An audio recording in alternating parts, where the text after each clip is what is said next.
Week-end agité en Bretagne, traversé par la tempête Freya. Le Morbihan était en première ligne avec des rafales à 150 km/h enregistrées à Belle-Île. Le vent a atteint 120 km/h à Camaret et 110 à la Pointe du Raz. 37 interventions de pompiers ont été nécessaires entre dimanche après-midi et ce lundi matin dans le Finistère et une quarantaine dans le Morbihan, comme à Vannes où une voiture a été endommagée. Le trafic SNCF a été perturbé ce lundi matin près de Redon après la chute d'un arbre sur la voie.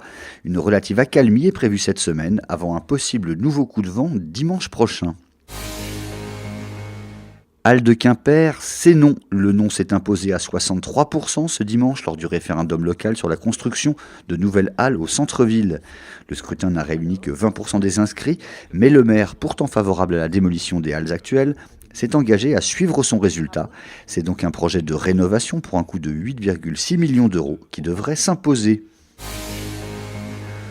32 mètres de long, 23 de large, le nouveau géant des mers Sodebo 3 a été présenté ce week-end chez Multiplast à Vannes. Programme chargé pour son skipper Thomas Coville. Au moins 3 tours du monde et 14 transats sont déjà actés. Bon vent.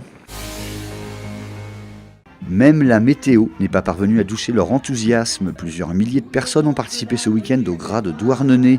Bateaux pirates, chalets tyroliens ou salades de fruits, les chars les plus improbables se sont succédés pour le traditionnel carnaval. Poursuite de la fête jusqu'à mercredi soir avec incinération de dennes paoliques et feux d'artifice.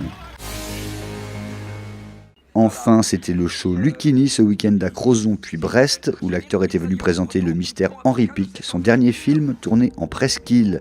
Plus de 600 personnes ont assisté aux 2 avant-premières. Le film sortira en salle ce mercredi.